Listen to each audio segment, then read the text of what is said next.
I realized my wife was planning to divorce me and take everything 2 weeks before she actually filed. Not because she told me, not because I found proof, because something about the way she started acting didn't make sense anymore. And once you notice that kind of shift, you don't ignore it. You start paying attention. It wasn't obvious at first. Nothing dramatic. Just small changes that didn't fit the person I thought I knew. She started carrying her phone everywhere. Not casually. Constantly. Even for things that didn't require it. Then came the password. Something she had never used before. When I asked about it, she gave me an answer that sounded right, but felt wrong. After that, the calls started. Always stepping out of the room. Always just out of reach. And every time I asked, the answer was the same. Work? Just work. But it didn't sound like work. It sounded like planning. Like something being set up quietly in the background. And the moment I realized that, everything else started to fall into place. The distance, the way she avoided talking about the future, the sudden interest in our finances, not casually. Specifically, where things were, how everything was organized. That wasn't curiosity. That was preparation. And that's when I understood something simple. This wasn't happening to me. It was happening around me. And if I waited any longer, I wouldn't have anything left to protect. Once I started paying attention, it became impossible to ignore. The small things weren't random. They followed a pattern, and patterns don't lie. The phone wasn't just a habit change. It was control. Always face down. Always within reach. Like there was something on it she couldn't risk me seeing, even for a second. Then came the calls. Not frequent enough to seem obvious, but consistent enough to stand out once I noticed them. She would step out of the room every time, lowering her voice just enough that I couldn't hear anything clearly. And when she came back, everything about her felt reset. Like whatever that conversation was, it mattered more than anything happening in front of her. I didn't confront her. Not yet. Because at that point, I wasn't looking for answers. I was looking for confirmation. And I got it sooner than I expected. One afternoon, I was in the same area. She said she'd be meeting a friend. It wasn't planned. Just coincidence. I thought about surprising her, but something told me to wait. So I stayed in the car, watched from a distance. She wasn't with a friend. She was alone, pacing outside the cafe, phone pressed to her ear, speaking in a way I had never heard before. Focused. Intentional. I couldn't hear everything, but I caught enough. Almost ready. Starting fresh soon. That wasn't casual conversation. That was a plan. And when she came home later, she told me a completely different story. Detailed. Specific. Completely fabricated. And that was the moment everything shifted. Because it wasn't just that she was acting different anymore. She was lying. Deliberately. Consistently. And once that line is crossed, there's no confusion left.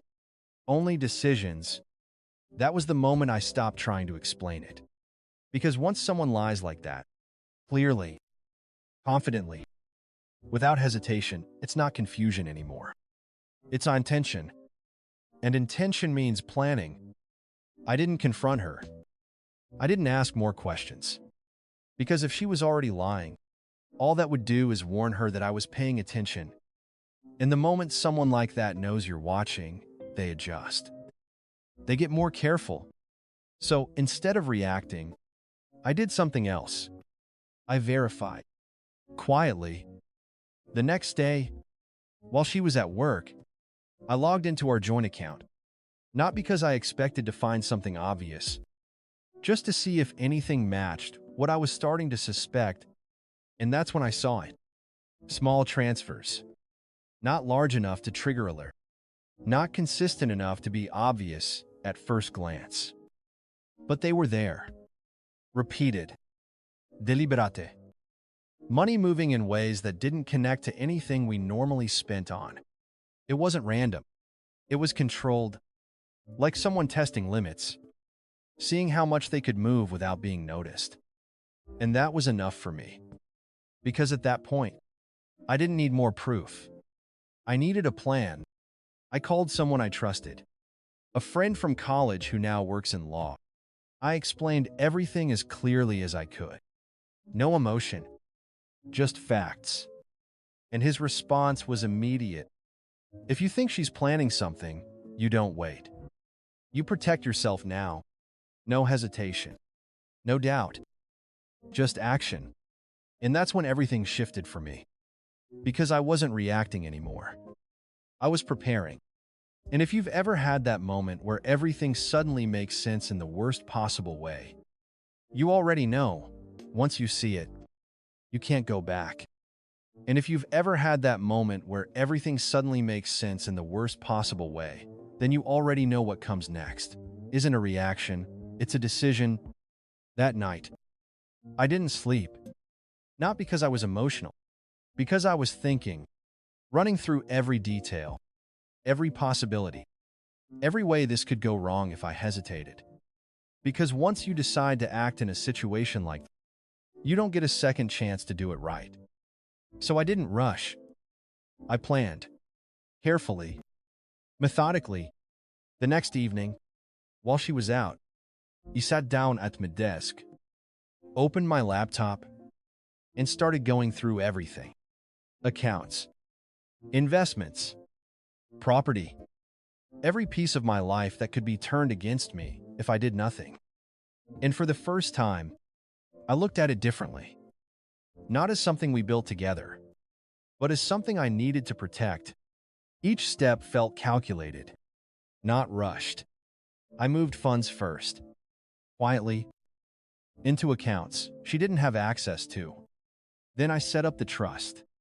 Not temporary. Not something that could be reversed easily. Something solid.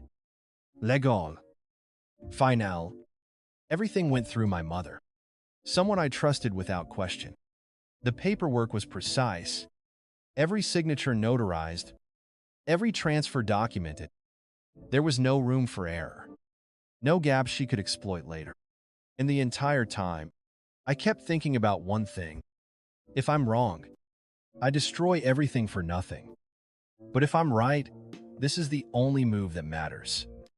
When she came home that night, nothing had changed. At least on the surface.